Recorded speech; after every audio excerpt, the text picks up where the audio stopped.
Good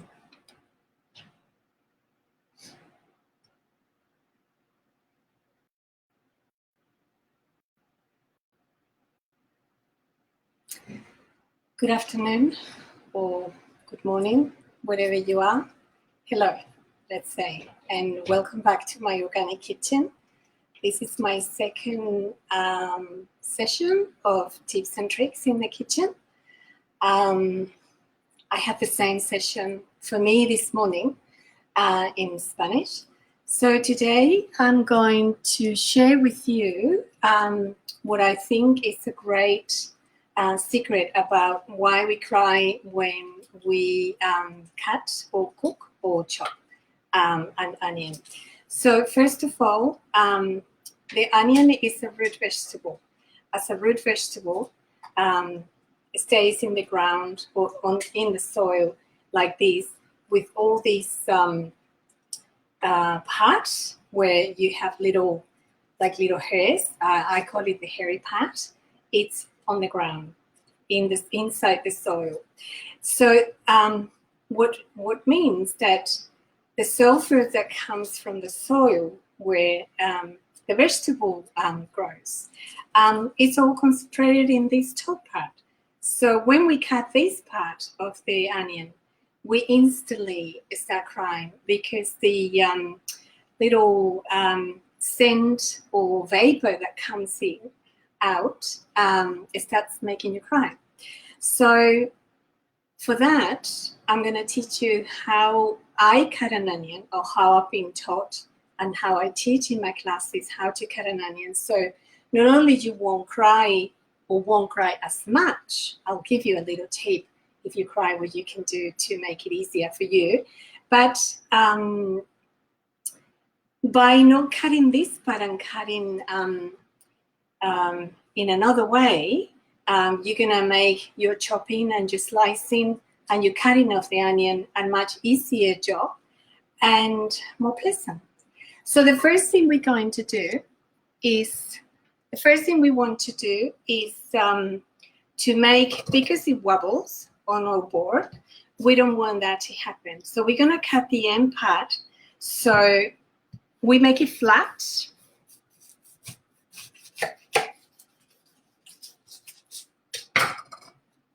By making it flat now, it doesn't wobble, it doesn't move as much. So for those of you who have just joined in, I'm sort of sharing with you today what's the reason of the crying when you're working with an onion, and it's all concentrated in the top part where the little hairs are. So the idea is you do not cut the hairy part of an onion.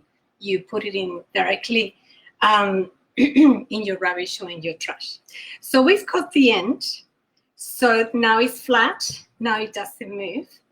And the safest way to cut an onion in half, which is the first thing you have to do after you've cut the bottom part, is with your helping hand. For me, it's the left and right-handed. You will hold it here and you will leave a space for the knife to go, okay? And now we're gonna cut it in half. You might have to help, as I did have to do this time. And as soon as you cut it, put it with the open side down, so you avoid for the little sulfur to come up and make you cry. So I'm going to cut this onion in two different types. We're going to chop and we're going to slice. These are the ones that I've made this morning. I've got some chopped onion and some slice. I had the same session in Spanish. And what I'm planning to do, I'm going to leave them in the fridge for a couple of days. If I haven't used them in the next 2 days, I will freeze them. I will just put them in a Ziploc bag or in a jar, in a glass jar, and you can have them in your freezer ready to use whenever you need them. Because I don't throw anything in my kitchen, and I was thinking last night, what can I do with all that onion that we're going to be chopping and cutting? So I'm going to do that. And that's going to help me to test how long they last in the fridge. But I never keep in the fridge anything longer than 2 days. If it's been longer than 2 days, normally I just don't use it anymore. Okay, so as you see, I have peeled the top part, and this looks okay, so I'm not going to peel anything else. And this is still intact. I'm going to slice this one because it's a bit thinner, and I'm going to chop this one because it's a bit thicker. Slicing is easy. I always like making a cut in the middle, and I use a slicing onion for when I cook Indian and for my Spanish omelette. I love it. So, but never cut to the end. Always leave about half a centimeter of a space so your onion stays together. And now we just very slowly, or as fast as you can cut, we just slice it. I like it semi-thin for when I make curries, and especially for my Spanish omelette. I use my mandolin sometimes, but still, the beginning of the cutting of the onion, I will always have to do it with a knife. I like using the mandolin when I'm slicing for the potato omelette because I slice the potatoes as well. So I'm pretty happy with this. And as you see, it was very easy. The onion stayed all together. Nothing was loose. And I haven't cried.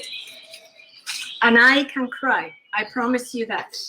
I cry so much, but this trick works. If it works for me, it should work for everybody. So this other one, we're going to chop it. So I get all the skin off. If you hear some music in the background, my daughter is having a Zoom ballet lesson upstairs. So next week I will make this class at 5 p.m. Pacific time. So there's no interference between the two of us. So as you see, I have peeled the skin. I didn't take any more layers because this onion is looking very good. If it was a bit blemished, I will probably get this layer also out, but I never get rid of this. And my onion is still all intact and together. To chop it, I like putting my hand really strong, pushing down so I make sure it doesn't move. This is all to be safe in the kitchen. And we want to make cuts, but I never get to the end, all right? You see, I don't get to the end, always about a half a centimeter, just about, a finger thick, but also depending how thick is your finger, but approximately. So we're gonna do little cuts in this direction. See how I didn't get to the end? I still got my onion completely together. And now we're gonna cut in this direction, in this other direction, like here.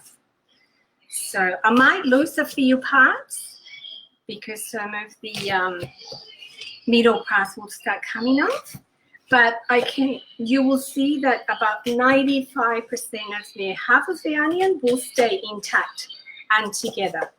We lost a little bit here, but it's pretty much already chopped. And now we just chop it like this.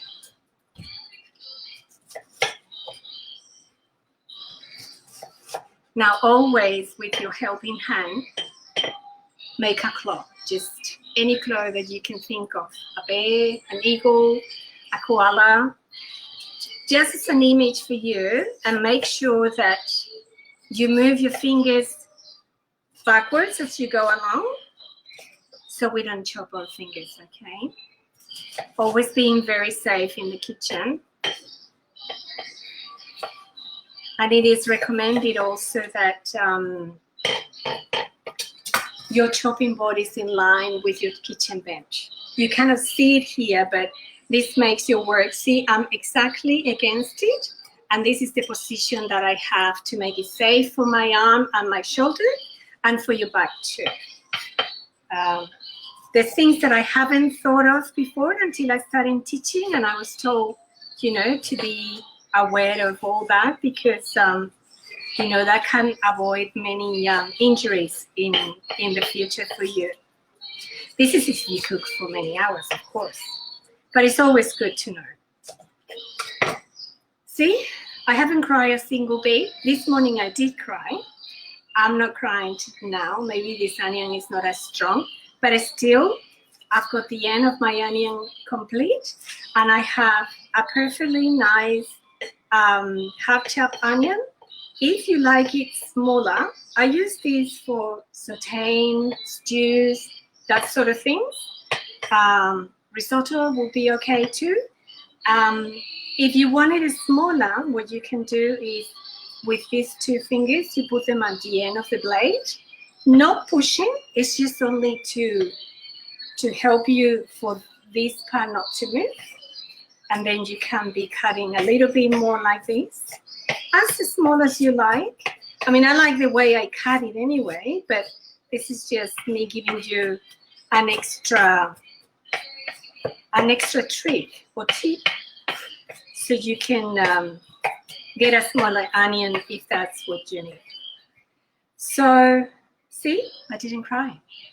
And I promise you there was no more crying. And it's still here and I haven't cried. So that's a good sign. Now, if you do cry, which it could happen, depending on the onion that you are cutting or you're working with, the trick is you open the door of your fridge. Yes, you have right. You open the door of your fridge. You put your head in as far as you can get, and you take 3 deep breaths. And take your time. And when you finish, you close the door. You will not believe you will stop crying. So this is it. This is my second session of tips and tricks in the kitchen. I hope you like what we did last week. And I still don't know what I'll do next week. I'll come up with something and I will let you know probably around Wednesday. For those of you who speak or understand Spanish, Tuesday morning, I think I'm going to be making soda bread, which was the first class I did in English when, you know, we were told that we couldn't leave home. So for all the moms out there who are celebrating Mother's Day this weekend, have a lovely day. Enjoy as much as you can. Make sure you take some time for yourself. We do deserve it more than ever, I think. And so thank you. Thank you for being here. Thank you for your support. Any suggestions of things that you would like to learn, that you would like to see, I will be really happy to hear from you. So as always, you can find me in my social media, both Instagram and Facebook. And visit my website, carmensorganickitchen.com. I've published a lovely Mother's Day special post this week that I hope you like. And I have many new videos in my YouTube channel as well. So I'd love to hear from you. So have a lovely weekend. Stay home, be safe, and happy Mother's Day again for all of you. We'll see you next week. Bye.